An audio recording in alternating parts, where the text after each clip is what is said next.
The next thing I know, I'm sinking into a vast void. Darkness cuffs my hands and legs, restricting my movement. Images of the past I had kept buried away for so long stream past me. This isn't how I wanted it to happen. Not coming from my own mouth, but being laid bare for all to see without my consent. That wasn't how I wanted her to find out about my secret, about my shameful history. I warned you, my dear. I told you you didn't want to reclaim your old self. If you had simply let it be, you wouldn't be here now, forced to relive it all. Now do you understand? The tale I spun behind the fourth door was as much for you as it was for her. There you were a young man with a sad fate, but you met a wonderful woman, fell in love with her, and then died in the arms of tragedy. The sequence of events is not far from the truth, but I was able to turn it into something enchanting and beautiful. I got rid of all the nasty little details. Your ugliness, your body troubles, all of that. Doesn't it seem a bit unfair, Michelle? You tore down the walls around Giselle's heart, around her past, but you wanted to keep your own nice and safe and hidden away. She has every right to be upset. You were afraid she wouldn't accept you, were you not? And that's precisely what happened. But can you honestly blame her? The truth you've kept hidden away is not something most would be able to accept. The prince who came riding in to save her. Silence! Wasn't actually a man. Please, enough. I've seen enough. Let it stay buried, please. Just stop this. I don't want to see it. I don't want anything to do with it. What a sad little creature you are, my dear. Not a woman in this world would have any interest in you now. You've surrounded yourself with layer upon layer of walls, covered yourself with this patchwork, barely held together quilt of masks, and it's the only thing keeping you together. Patchwork, barely held together quilt of masks. You're the frailest one of all, the weakest. And it's about time you accepted that and stopped trying to fight it. I am not weak. Oh, is that so? Let's proceed with the tale then, shall we? Face the one you hate most in this world. Yourself. Your weakness. Your ugliness. Face it and despair.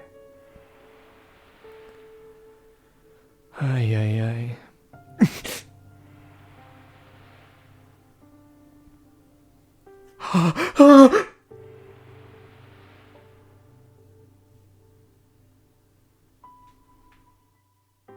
Don't!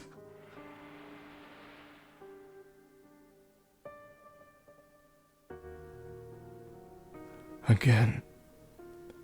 Once again, my own desires, my own wishes are completely irrelevant.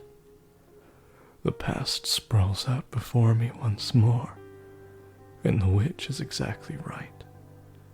I despise the man I was then, teeming with vain hope and foolish dreams.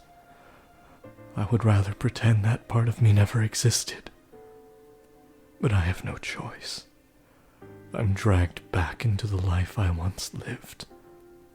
My pleas for mercy fading into dark nothingness.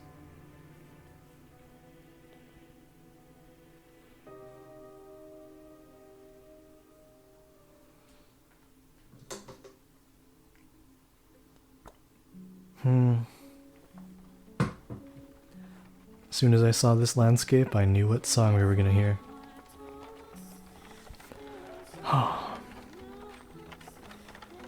I couldn't remember how long it had been since the capital had disappeared into the distance, but I'd been on the road for some time now. We'd long since left paved roads behind. The carriage rocked back and forth as it proceeded down the rough dirt path.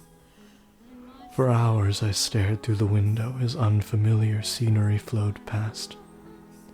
Eventually, a fog settled over the area, making it difficult to discern night from day. We made our way through dark, dense woods, and beyond them, like the world fading into view before it. Oh my, I'm ashamed.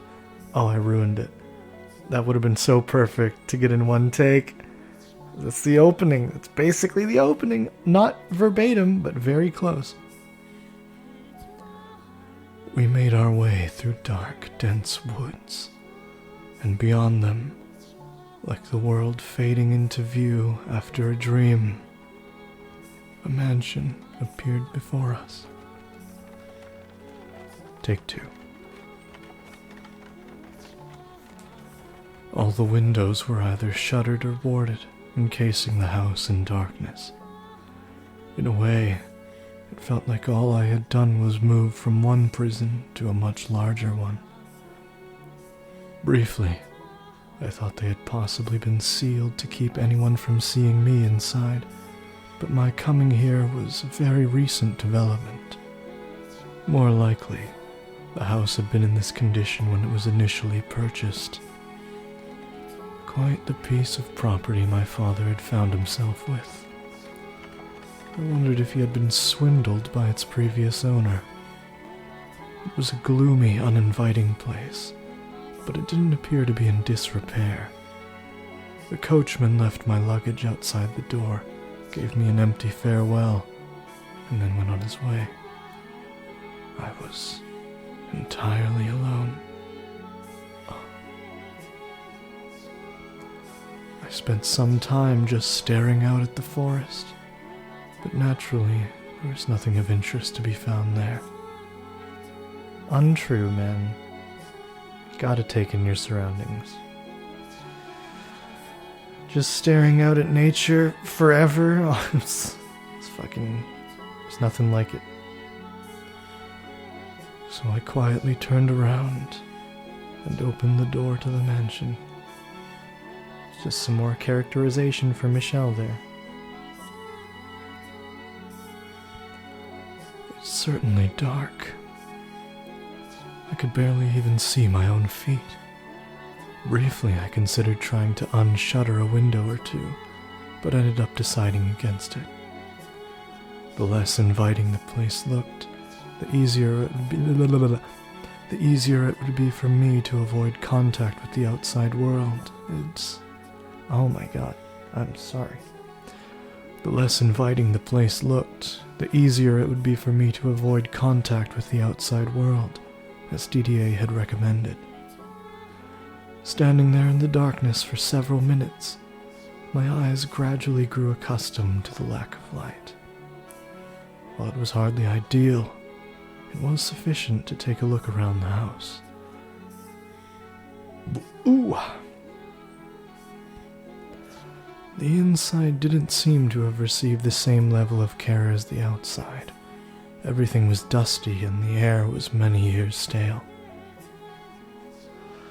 But I wasn't in a cleaning mood, so I dug through my luggage for a bundle of candles, lighting one with a flint. Are you ever in a cleaning mood, Michelle? Stained glass window. It's a stained glass window. It's a piece of stained glass. Examining the large room I found myself in, I came across a stained glass window depicting an angel. The archangel, after whom I had been named, looked solemnly down upon me. quite the joke. 2 columns of evenly spaced pews ran the length of the room, all facing the multicolored window. I set the candlestick on a podium of some sort, which is when I realized this is a chapel. A flat length of silver bent in the middle was mounted to the pulpit's face. When I saw it, I knew exactly what it used to be. A cross. The pews weren't facing the stained glass, but the cross. Why, though? It felt as though the mansion had been built up around the chapel, rather than the opposite. I was perplexed as to why anyone would do that. But of course, there was no one around to sate my curiosity. Taking the candlestick back in hand, I made my way beyond the pulpit. There sat a small metal door. I pressed one hand against the cool surface, and my heart leapt. It was abnormally cold. Though the door itself seemed perfectly normal, an inexplicable anxiety spread through me. It was a very unusual sensation. My instincts told me I should stay far, far away, and my heart told me it was my duty to see what lay beyond. What am I going to find back there? After a few moments' hesitation, I decided to act in opposition to my instincts.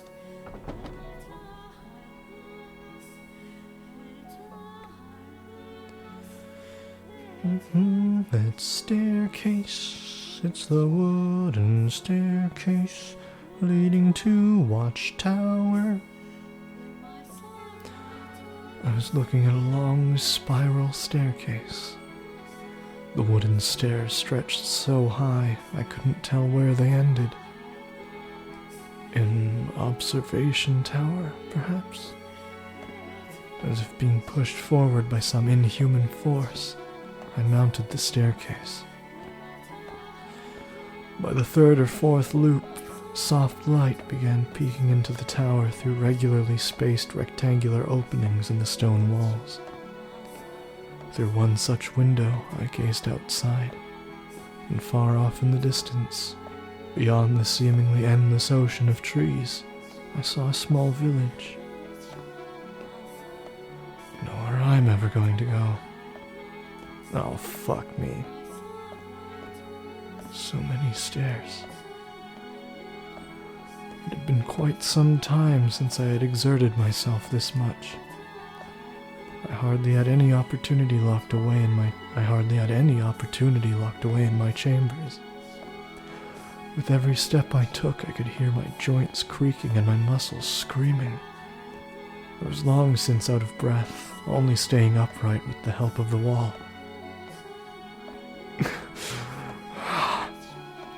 I know the feeling, Michelle. I used to be able to do the grouse grind with ease. But recently, going up the stairs at Wreck Beach fucking made me almost throw up. I've been out of shape for like a year. I need to start running or something. This is painful, damn it. Exactly. But turning back never occurred to me. I had to keep climbing. Had to make it to the top. And it was that feeling of necessity that pushed my exhausted body upward.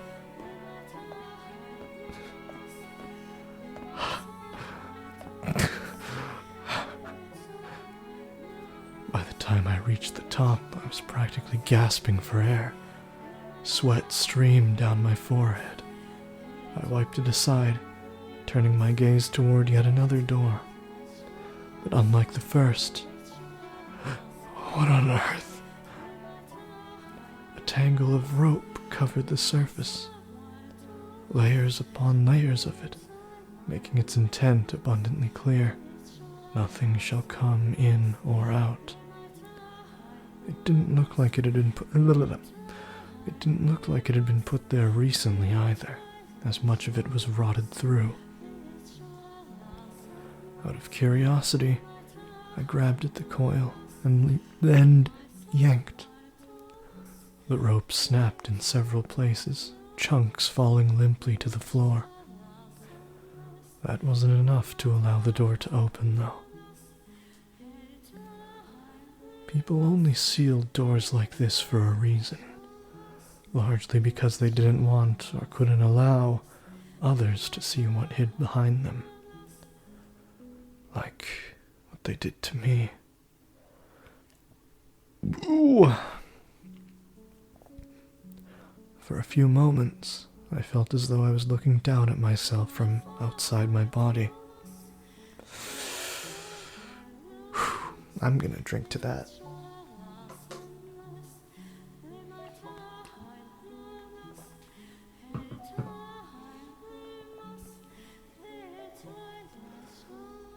The parallels, past and future. If it hadn't been this man, but someone else standing there, would they have turned back at the sight of the sealed-off door, acting as though nothing was there? Or would they have done as I did? I ground my teeth, a mix of annoyance and bitterness rushing through me. But I did not hesitate. I held the flame of the candle up to the wall of rope, careful not to set the whole thing ablaze, slowly, carefully burning through them one by one. It was repetitive and time-consuming, but I persisted, wiping away sheets of sweat before it streamed into my eyes. The sun was well on its way down before I finally managed to expose the door. It fascinates me that this is the first place Michel goes when he enters the mansion, and it would be the last place for Giselle, as she was mortal Giselle.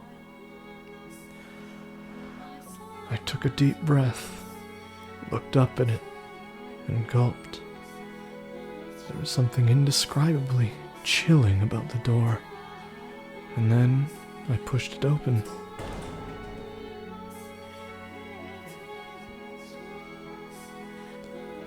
A barely noticeable breeze brushed past me. A single ray of sunlight shone into the room, coming from a single window, sitting high atop the wall. It cast a milky white patch of light on the hard floor, revealing the fact that I was not alone. The rumors say a witch lives in the mansion. Maybe more of a whisper. The rumors say a witch lives in the mansion. There I saw, in this cursed house, a skeleton with only one arm. A cursed mansion for a cursed man.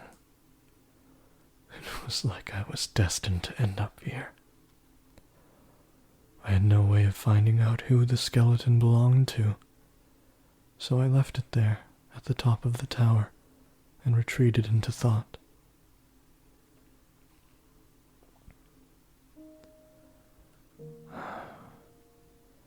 I wondered to myself, how had the one-armed person died? How had they felt locked in that room, staring up at that sole window so far out of reach? Fuck, chills again. Just... This is the birth of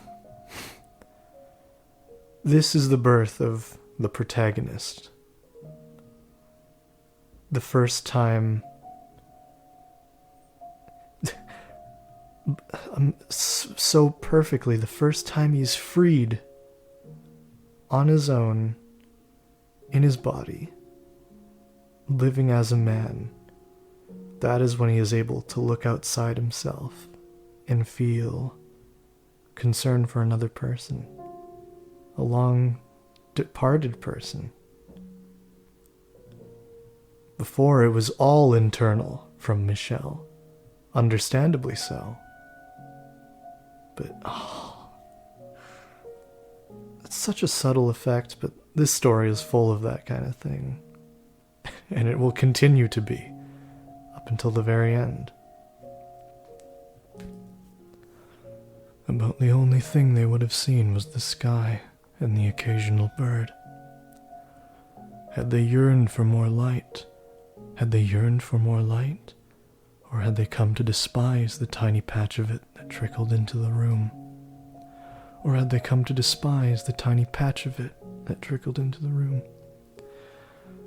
Had they been some sort of wicked criminal, imprisoned for wrongdoing?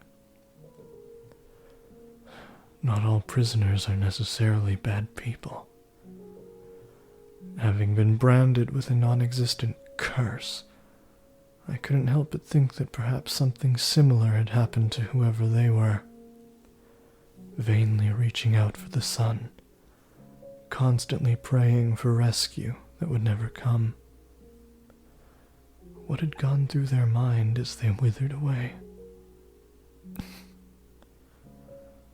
Would anyone ever come for me? Would my brothers keep their word? Or would I, years from now, end up another pile of dry bones somewhere in this house? Unwanted and alone. Robbed of all hope, with no one but the darkness to talk to, as it sunk its teeth deeper and deeper into me. That corpse could be me in the future. Didier, Georges, did you really send me here to keep me hidden? Or is this to be my grave? Can I put my faith in you? Can I trust you when you say I'll be able to return? That everyone will happily accept me? That we'll all be together again? That we'll play chess? That we'll draw pictures? That nobody will be left out? All I really wanted was for people to accept me for who I was. To accept that I was a man. No, that I had grown to resemble a man. That I had the heart of a man. I didn't need anything else. I didn't want to cause anyone anguish. I didn't want to hate anyone. I simply wished to be who I was. No, who I wanted to be. And I didn't want to be treated like I was strange or different. If that was asking too much, then at the very least, I wanted to have one person in my life who truly understood me. Didier, Georges, I pray that you can be that for me. Lurking quietly in the mansion's all-encompassing darkness, I waited and hoped that the day might arrive when I could come out of hiding.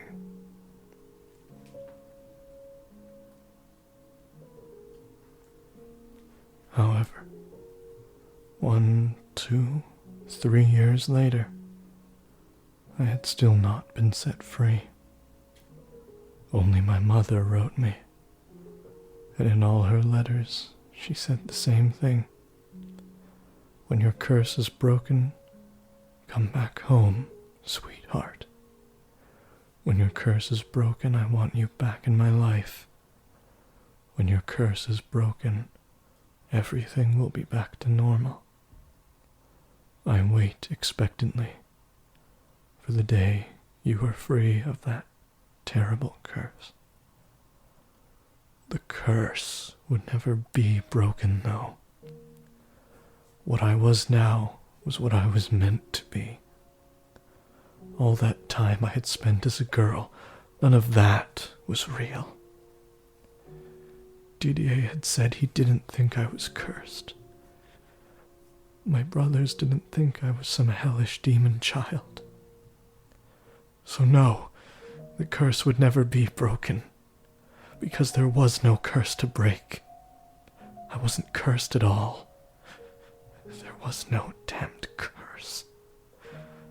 But the flow of time eroded away at me, slowly killing any confidence I once had, sucking me dry of all trust for others and myself.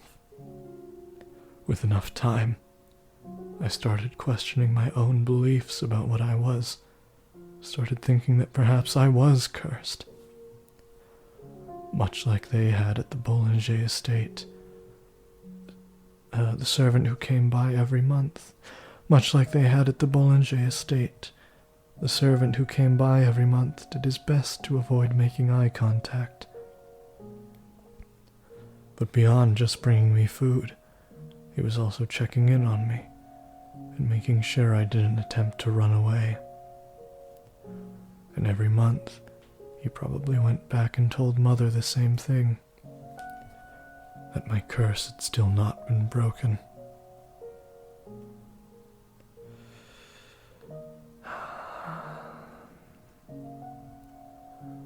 Do you have the answers I seek, O Father in heaven? If you do, I ask of you to guide me, to please tell me what I am. If I truly am cursed, then perhaps you could tell me how much my soul weighs too. Probably not very much.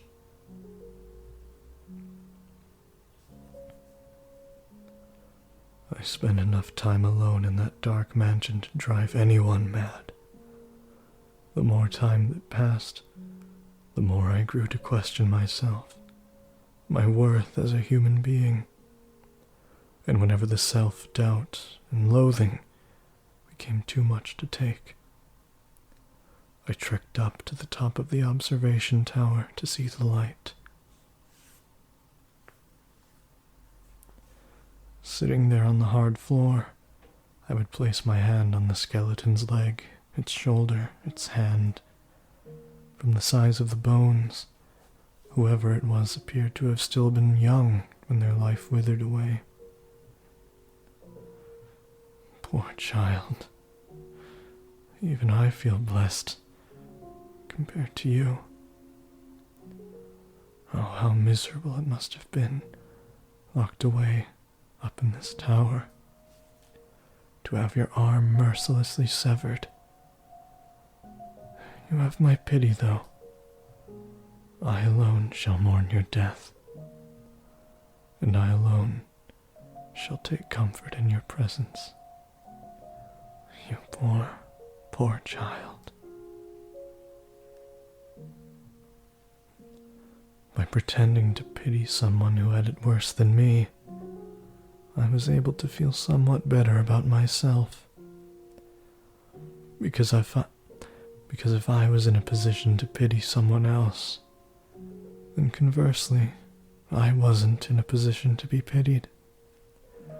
Vainly, foolishly trying to convince myself of a lie, I spent hours, days alone in that tower, holding the dry bones in my arms.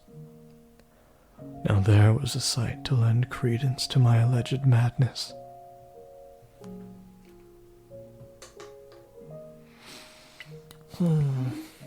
Over time, the air in the mansion seemed to thicken, as if the fog were condensing. Water pushed out all the air, swallowing me up, suffocating me. A putrid mire. I was trapped at the bottom of this thick, black sludge. Soon I lost track of the passage of time, my only landmarks being the dates on Mother's letters. Before I knew it, 8 years had passed.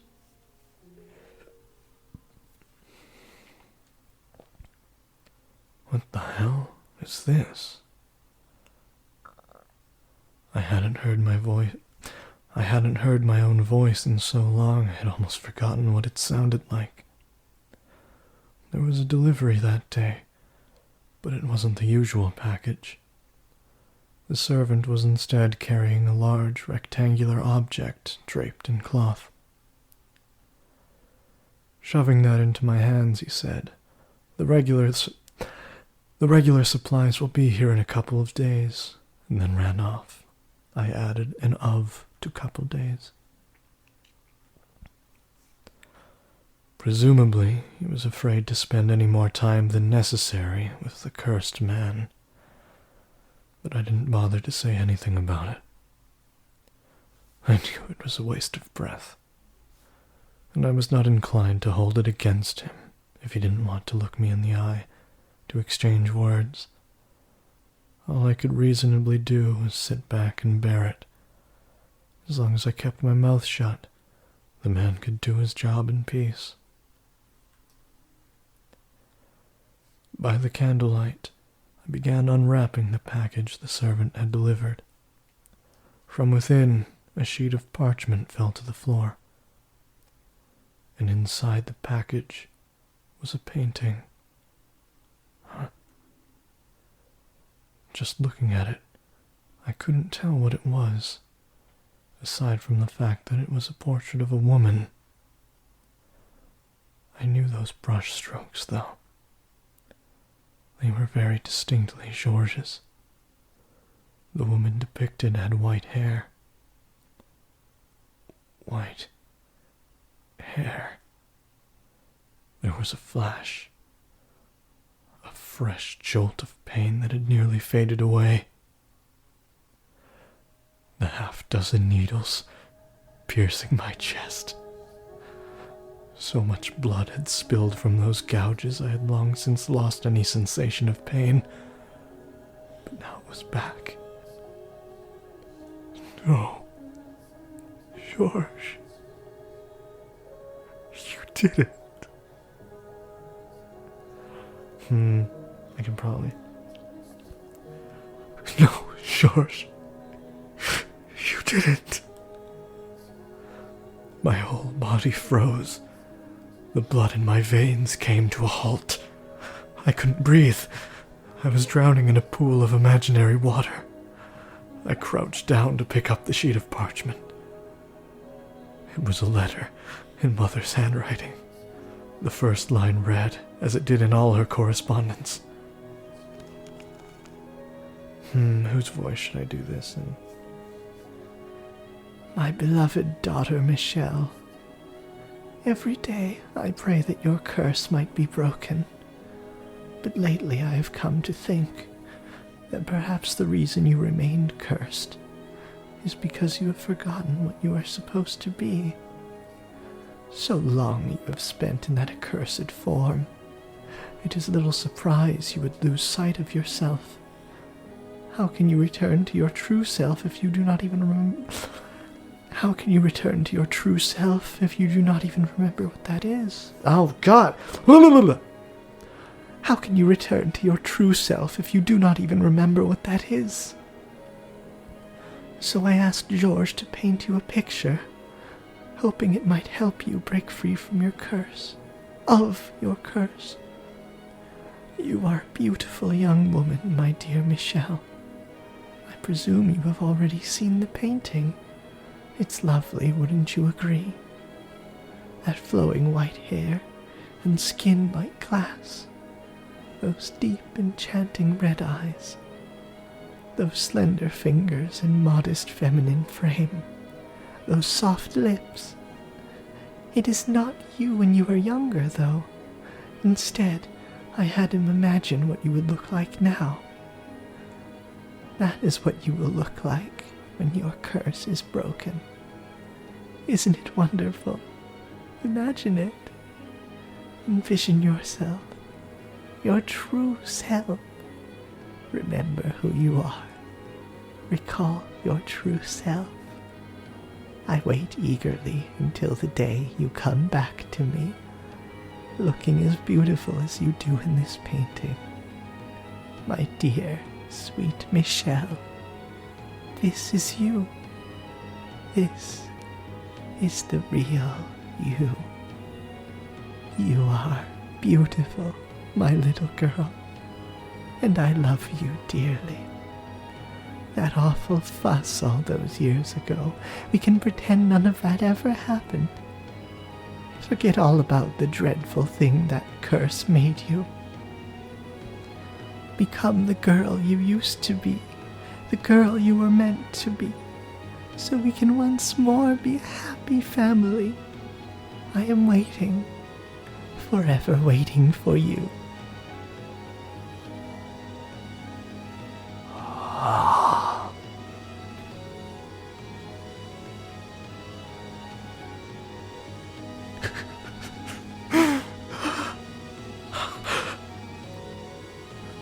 The letter ended there, leaving me with the woman in the painting staring back at me, her eyes seeming to insist that I was not me, that she was the real me, and I was nothing more than a fraud, laughing at me, scoffing at me for ever thinking I was anything but female, mocking me for stubbornly insisting I wanted to be a man.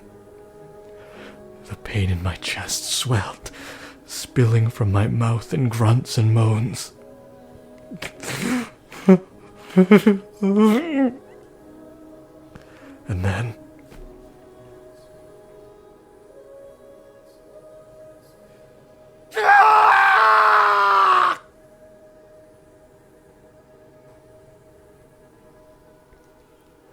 I screamed from the very bottom of my lungs.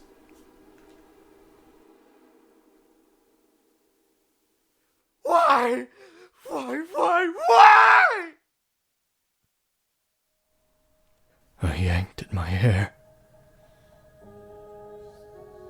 Why, George? Slammed the painting against the floor. You said I could believe you. You swore to the god of art. So why? Why would you do this to me? You said yourself that you didn't think I was cursed. You acknowledged me as your brother. You know this isn't me. So why? Why would you make this? I've been waiting for so long. I put my trust in you at DDA. I trusted you.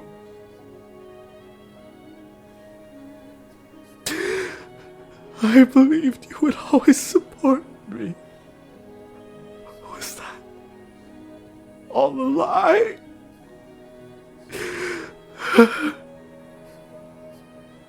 Deep down, you really think I'm cursed, just like Mother. And that's why you haven't written to me. Why you haven't answered any of my letters. Where did my faith get me?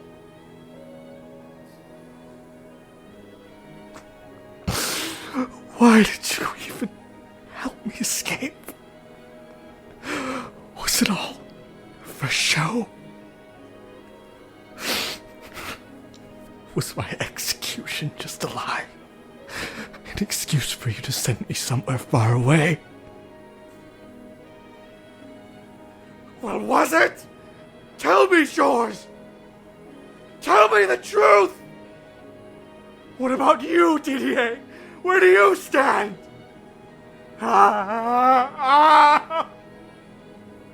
No, this isn't real.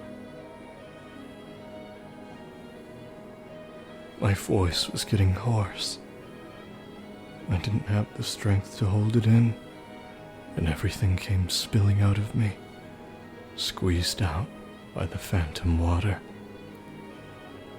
And the white-haired girl in the painting just stared back at me, smiling. I bit down on my lip as hard as I could. A metallic taste spread through my mouth, drops of blood trickling to the floor. Rule of 3. Pulling the knife I used to open the monthly deliveries from my waistband, I lifted it high into the air, gathering what remained of my strength.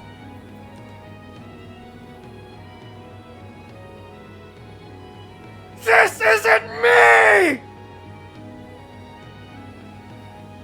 So angry, I sped ahead. Oh, I need water. And slashed the woman's face with it. This isn't me! This isn't me! I am not this woman! I am a man! Carved into it. This is not how I look! With everything I had.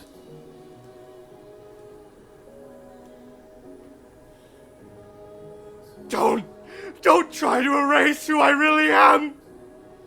Don't call me repulsive! Don't say I'm an abomination!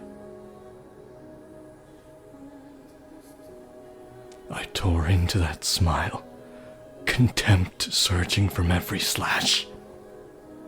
This woman isn't real! I wanted to curse the whole damned world. Every last thing. This wretched mire that had become my life, become of my life.